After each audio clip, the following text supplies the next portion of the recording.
시청자 여러분 안녕하십니까? TJB 8시 뉴스 시작합니다.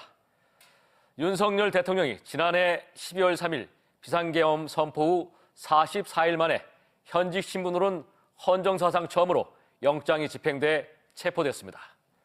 지역에서 이를 실시간으로 지켜봤던 대부분의 시민들은 사필 규정이라는 반응 속에 이를 계기로 시국이 조속히 안정을 찾기를 바랬습니다. 한편 지역 정치권에선 민주당 의원들이 일제히 환영의 뜻을 밝힌 데 반해 영장 재집행을 막기 위해 한남동 관저로 집결했던 충청권 국민의힘 의원들은 불법적인 체포야말로 내란 행위라며 공수처를 맹비난했고 여당 소속 시도지사들은 침묵했습니다. 조혜원 기자가 보도합니다. 비상계엄 선포 43일 만에 현직 대통령으로는 헌정사상 처음으로 윤석열 대통령이 체포된 순간 뉴스 화면을 통해 현장을 지켜본 시민들은 대부분 속이 시원하다는 반응을 보였습니다. 혼란스러운 시국이 하루빨리 안정돼 설 연휴만큼은 가족들과 편히 보내고 싶다는 소망을 밝혔습니다. 설 연휴기도 하니까 제대로 약간 안정이 되어서 사람들이 편안한 설 연휴 보내면 좋겠다는 생각도 가장 크고 좀 확실히 너무 어지러웠던 게 많지 않았나 싶은 생각도 들어요. 이번 사태를 통해 지도자의 중요성을 절실히 느꼈다며 조기 대선이 치러지면 꼭 투표하겠다는 목소리도 나왔습니다. 이번 계엄 사태를 보면서 역사적으로 좀 더 공부를 해야 한다 생각했고 지도자는 확실하게 뽑아야 할 것 같다고. 올해 또 성인 되니까 항상 국민이 먼저고 솔선수범하는 대통령에게 투표하고 싶습니다. 일부 보수 중에선 체포영장을 집행한 공수처에 대한 비난의 목소리도 나온 가운데 지역 민주당 의원들은 일제히 환영의 뜻을 나타냈습니다.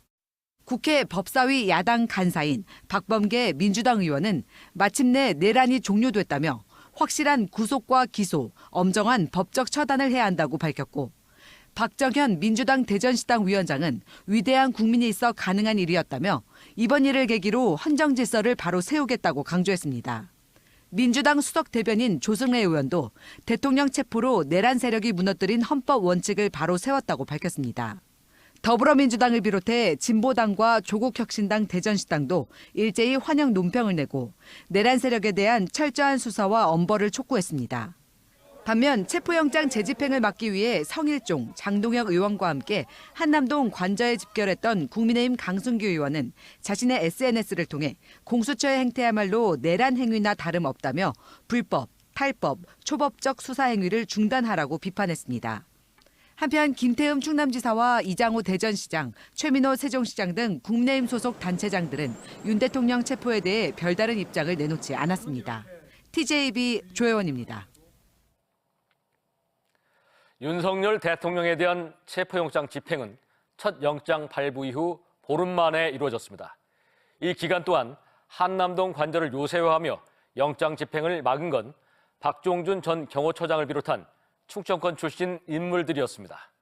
마지막까지 윤 대통령의 호위무사 역할을 떠맡았던 이들에 대한 국민적 불신이 앞서 계엄 사태 당시 선봉에 섰던 충청권 장성들의 행적까지 보태져 충청권 전체 이미지 실추로 이어질 거라는 우려도 나오고 있습니다. 이어서 김철진 기자입니다. 지난 3일 실패로 돌아간 윤석열 대통령에 대한 1차 체포영장 집행. 법원의 체포영장이 위법하다며 이례적으로 담화문까지 발표하며 관저수색을 가로막은 건 공주 출신의 박종준 경호처장이었습니다. 사법 절차에 대한 편법, 위법 논란 위에서 진행되는 체포영장 집행에 대해 대통령의 절대 안전 확보를 존재 가치로 삼는 대통령 경호처가 응한다는 것은 박 처장이 지난 10일 물러난 뒤에는 김성훈 경호처 차장이 체포영장 재집행을 저지하고 나섰습니다. 세종이 고향인 김 차장은 총기와 실탄 지급 논의를 주도했다고 전해지는 등 경호처 내 가장 강경파로 알려졌습니다. 제가 대통령님을 평가할 수 있는 위치는 아니지만 제가 본 윤석열 대통령님은 누구보다 솔직하시고 진솔되시고 진심이십니다. 지난 2022년 4월부터 윤 대통령 곁을 지키며 체포영장 집행을 막아달라며 대국민 호소문까지 낸 정진석 비서실장 역시 공주 출신입니다.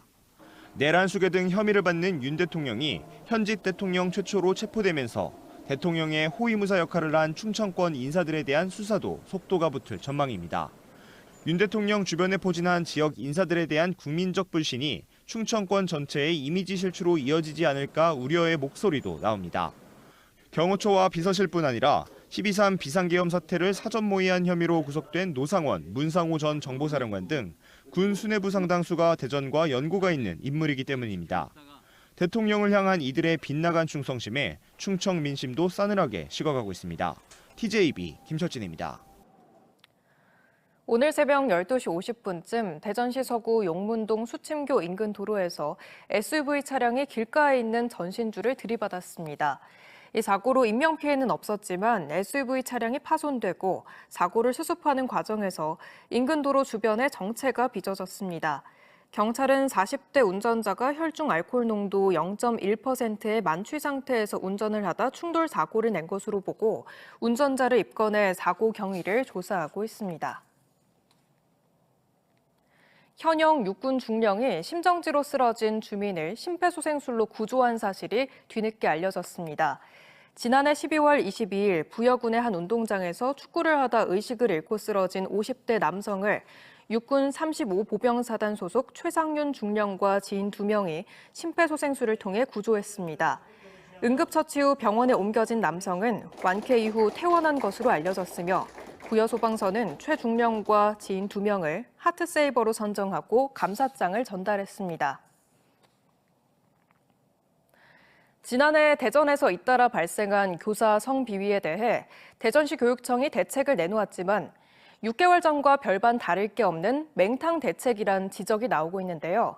수년간 부지 선정에 어려움을 겪었던 서남부 특수학교는 옛 유성중학교로 확정됐는데 개교 시기가 또다시 늦어져 오는 2029년에야 문을 열 것으로 보입니다. 이수복 기자의 보도입니다. 초등학교 교사가 남학생 제자를 성폭행하는가 하면 교사가 동성 제자와 부적절한 관계를 맺는 등 지난해 성비위가 잇따랐던 대전시 교육청. 특단의 대책이 절실한 상황이지만 교육청이 내놓은 대책은 빈약하기 짝이 없었습니다. 지난해 7월 내놓았던 무관용 원칙과 중징계 처분 등만 되풀이했을 뿐 구체적으로 어떻게 교원 성비위를 뿌리 뽑겠다는 것인지에 대해 아무런 청사진도 내놓지 못했습니다. 구체화시키고 더 도움이 될 수 있는 대책을 마련해야겠다 해서 지금 보강을 하고 있습니다. 최근 논란이 불거진 AI 교과서 도입과 관련해서도 명확한 입장을 밝히지 않았습니다. 충남과 세종 등 다른 지역 교육청은 전면 도입 또는 학교 자율 도입을 결정하고 새학기 교육 준비에 분주하지만 대전시 교육청은 도입을 둘러싼 국회와 정부의 삿바 싸움을 지켜본 뒤 결정하겠다며 보류 입장을 고수했습니다. 추이 과정을 거쳐보고 그 현재 진행되는 과정을 보고서 대전시 개발계획과 충돌하며 부지를 놓고 수년간 진통을 겪었던 서남부 특수학교는 교육청 자체 소유인 옛 유성중학교 부지를 활용하기로 했습니다.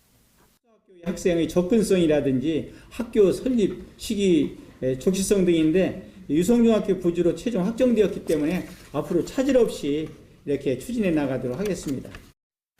다만 부지가 이미 원시능초 복용분교로 사용되고 있어 2028년이었던 개교 시점은 2029년으로 미뤄지게 됐습니다. 모듈러 교실로 2027년 2월까지 운영되는 복용분교의 임시교실을 모두 철거한 뒤 새 학교를 지어야 하는데 1년 내 공사를 끝내기가 사실상 불가능하기 때문입니다. 대전시 교육청은 착공 전 교육환경평가와 중앙투자심사 등을 끝내고 곧바로 공사에 들어가 2029년 3월까지 개교한다는 계획입니다. 하지만 앞으로 4년간 특수학교 감일 상태가 이어질 수밖에 없어 학생과 학부모들의 고통은 계속될 전망입니다.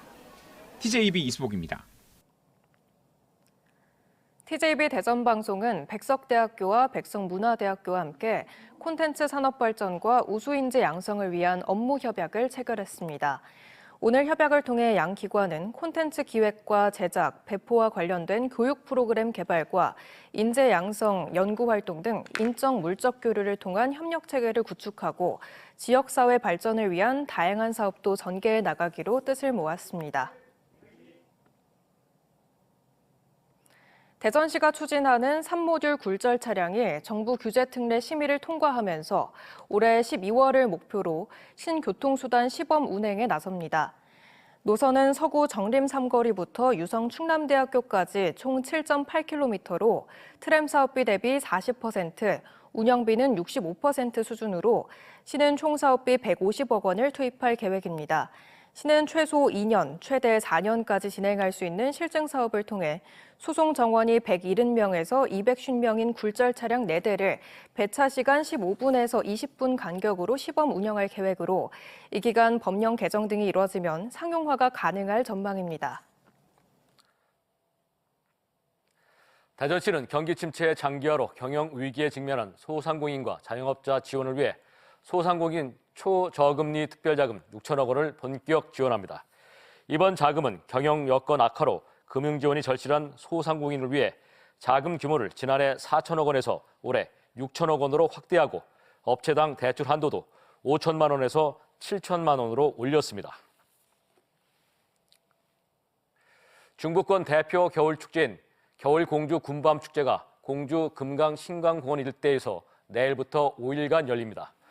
올해로 8회를 맞는 이번 축제는 2개의 대형 화로를 추가로 설치해 모두 10개의 대형 화로에서 알밤을 구워 먹는 재미를 선사하며 소시지와 꼬치류 등을 그릴 위에서 구울 수 있는 시설도 20개로 늘렸습니다.